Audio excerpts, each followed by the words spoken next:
मुकेश की तबीयत खराब होने की वजह से डॉक्टर विजय शर्मा से दवा ली थी और उस दवा की वजह से वो बिल्कुल ठीक हो गया।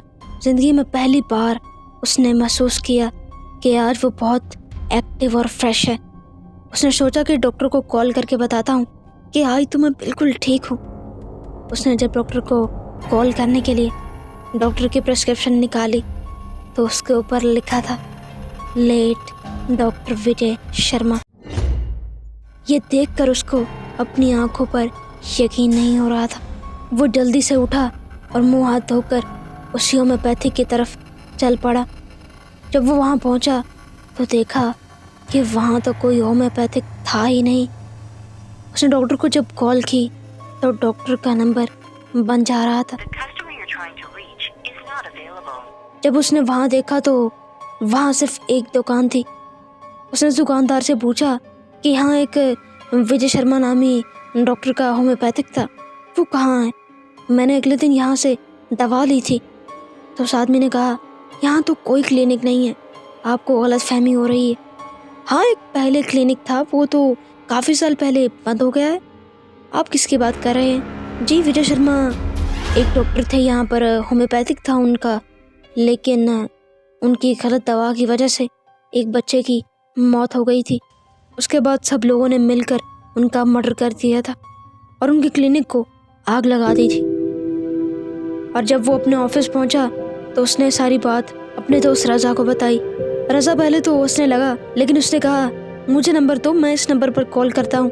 ये कौन सा डॉक्टर है? तुम्हें कोई गलतफहमी हुई है, किसी और डॉक्टर से दवा ली होगी और तुम किसी और पते पर पहुँच गए। मुझे नंबर दो, मैं देखता हूँ। जब उसने कॉल डायल की तो सामने से कोई रिस्पॉन्स नहीं था, नंबर बंद जा रहा था।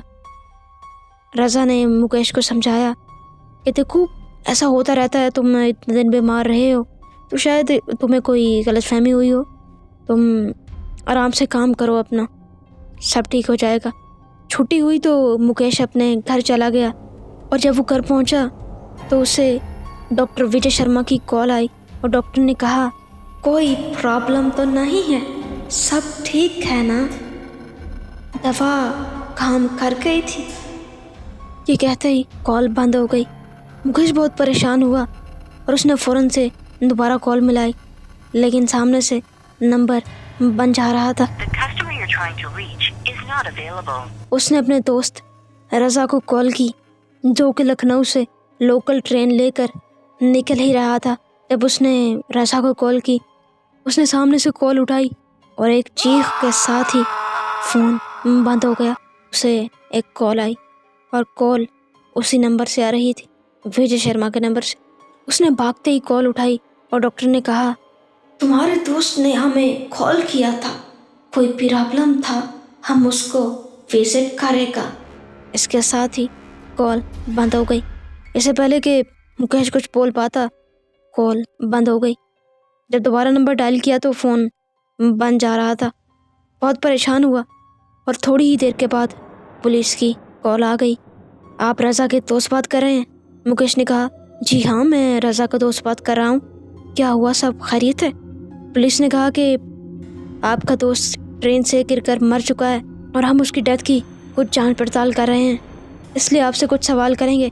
आप जल्दी से लखनऊ पुलिस स्टेशन में आ जाएं। लखनऊ पुलिस स्टेशन पहुंचा तो पुलिस ने उससे पूछताछ की, क्योंकि आखिरी दफ़ा मुकेश ने ही रज़ा को कॉल की थी। पुलिस ने कहा कि आखिरी दफ़ा आपने इतनी कॉल की मुकेश को, इसकी कोई ख़ास वजह? तो मुकेश ने कहा कि मेरे दोस्त की कुछ तबीयत ठीक नहीं थी, इसलिए मैं उसे कॉल कर रहा था कि अब तबीयत कैसी है। पुलिस के पास कोई ठोस सबूत नहीं था, इसलिए उन्होंने मुकेश को छोड़ दिया। मुकेश को अपने दोस्त की मौत का अफसोस था, लेकिन अगले दिन जब वो ऑफिस में पहुंचा तो स्वाति बहुत डिप्रेस थी। स्वाति रज़ा की फियांसे थी। उसने स्वाति को बहुत समझाया, अपने डेस्क पर बैठ गया। जैसे ही वो बैठा तो उसका फ़ोन बजा। फ़ोन पे मैनेजर ने कहा कि आपको किसी विजय नामी डॉक्टर की कॉल आ रही है, आपको कॉल ट्रांसफ़र कर दें? तो मुकेश ने कहा कि जी ट्रांसफ़र कर दें। जैसे ही उसने कॉल उठाई तो डॉक्टर विजय शर्मा ने कहा मुकेश कैसे हो, हमारे क्लिनिक में कभी विजिट करो। इसके साथ ही मुकेश ने अपने दांतों को पीसते हुए कहा मैं जब भी आपको कॉल करता हूँ तो आपका नंबर बंद जाता है, लेकिन आप मुझे कॉल कर लेते हैं। आप मेरी कॉल का जवाब क्यों नहीं देते? आगे से डॉक्टर विजय ने कहा कि मैं तुम्हें एक नंबर देता हूँ, इस नंबर पर कॉल करना, उठा लूँगा। उसके पास कोई पेन वगैरह नहीं पड़ा था तो उसने स्वाति से कहा कि यह नंबर लिखो। स्वाति ने वो नंबर लिखा और नंबर डायल कर दिया। डॉक्टर विजय शर्मा ने मुकेश से कहा कि तुम्हारी दोस्त को हमारे क्लिनिक में विजिट करना पड़ेगा, और इसके साथ ही कॉल बंद हो गई। मुकेश ने स्वाति से पूछा, क्या तुमने उस नंबर पर कॉल डायल की थी? मैंने सिर्फ नंबर लिखने के लिए कहा था। खैर, उसने इसको ज़्यादा ही शुना बनाते हुए उसको कुछ नहीं कहा, और जब वो घर पहुंचा तो उसको एक अजीब सी घबराहट महसूस होने लगी। उसने स्वाति को फ़ोन किया। बेल बजती रही और बस बजती रही। उसके कॉल ना उठाने के बाद और सुबह घंटी की बेल से वो उठा, और जैसे ही उसने फ़ोन उठाया तो पुलिस ने कहा कि आप जल्दी से पुलिस स्टेशन पहुँचें, क्योंकि आपकी दोस्त ने सुसाइड कर लिया है और उसके मामले से आपसे पूछताछ करनी है। मुकेश को कुछ समझ नहीं आ रहा था कि ये क्या हो रहा है, कैसे मेरे दोस्तों की मौत हो रही है, एक के बाद एक मौत के घाट उतर रहा है। खैर, वो पुलिस स्टेशन पहुंचा तो पुलिस ने उससे यही सवाल किया कि आपने ही स्वाति को आखिरी दफ़ा इतनी कॉल्स की, इसकी कोई ख़ास वजह? मुकेश ने कहा कि रसा की डेथ के बाद वो बहुत परेशान थी, इसलिए मैं उसको समझाना चाह रहा था, लेकिन उसने मेरी कोई कॉल नहीं उठाई। पुलिस के पास कोई सबूत नहीं था, जिसकी वजह से फॉर्मेलिटी पूरी होने के बाद उन्होंने मुकेश को छोड़ दिया। मुकेश जब घर पहुंचता है तो इसी सोच में गुम होता है कि ये क्या हो रहा है, और उसके दिमाग में एक चीज़ आना शुरू होती है। वो कहता है कि डॉक्टर विजय शर्मा जब भी ये कहते हैं कि मैं उसे विजिट करूंगा तो उसको वो मौत के घाट उतार देते हैं। समझ आ गया था उसको, लेकिन वो ये नहीं समझ पा रहा था कि मेरे साथ ऐसा क्यों नहीं हुआ। खैर, वो जब ऑफिस पहुंचा तो उसका बॉस खांसते खांसते अपने ऑफिस में दाखिल हुआ। मुकेश सेल्स मैनेजर था। उसने दिमाग में सोचा कि डॉक्टर विजय शर्मा को जो भी कॉल करता है वो उसको मौत के घाट उतार देते हैं।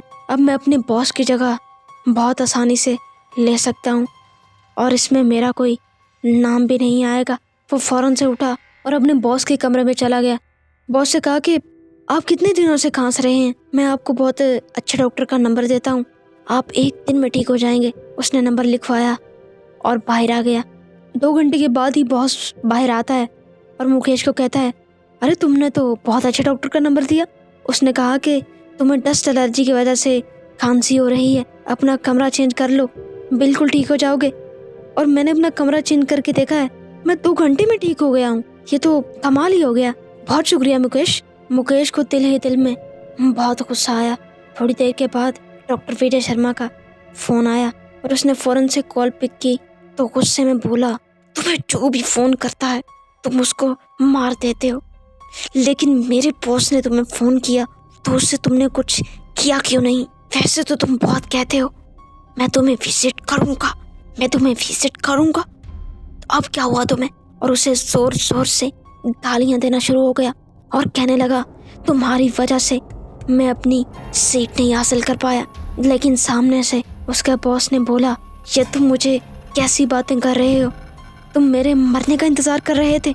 मैं तुम्हें अपने ऑफिस में मज़ीद 1 दिन भी नहीं रुकने दूंगा, अभी मेरे ऑफिस से निकल जाओ।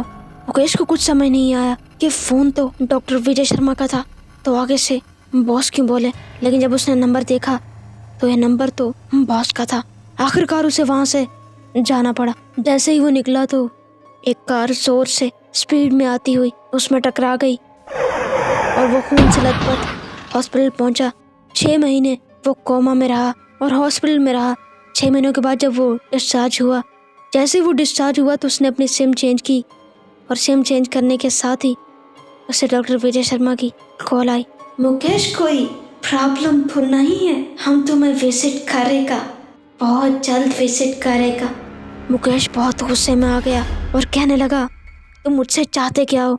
तुमने मेरे दोस्तों को मार दिया, तुम अगर मुझे मारना चाहते हो तो मुझे मार दो, मुझे क्यों परेशान करते हो? आगे से डॉक्टर विजय शर्मा ने कहा, तुम्हें तुम्हारी गलती की सजा मिलेगी, तुम्हारी ही वजह से मेरी मौत हुई। ये सुनते ही मुकेश को कुछ याद आया। उसके दिमाग में आया कि आज से कुछ साल पहले उसने अपने दो दोस्तों स्वाति और रज़ा के साथ एक टारगेट को पूरा किया था, और वो टारगेट ये था कि उन्होंने अपनी 15 दिन में एक्सपायर दवाइयों को लखनऊ में सप्लाई किया था। लखनऊ के अलग अलग मेडिकल स्टोर्स पर उस दवाई को सप्लाई किया था। और आगे से विजय शर्मा ने कहा, तुम्हारी एक्सपायर दवाई की वजह से मेरा नाम खराब हुआ और अब हम तुम्हें भी ख़त्म करेगा। तुम्हारे दोस्तों की तो जान ले ली हमने, लेकिन अब तुम्हारी बारी है। इसके साथ ही फ़ोन कट गया।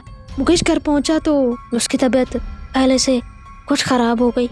अपने डॉक्टर को कॉल की और कहा कि मैंने आपकी दवा तो खाई है, लेकिन मेरी तबीयत ज़्यादा ख़राब हो गई है, मुझे कोई अच्छी सी दवा बताएं। डॉक्टर ने कहा कि आप कल हमारे पास आइएगा, हम आपको नई दवा लिख कर देंगे। दूसरे दिन मुकेश जब दवाई लेकर आता है तो वो दवाई लेकर नींद में सो जाता है, लेकिन उसी नींद में मुकेश की मौत हो जाती है। उम्मीद है कि आपको ये वीडियो पसंद आई होगी। अगर आपको वीडियो पसंद आए तो हमारे चैनल को लाइक और सब्सक्राइब ज़रूर करें।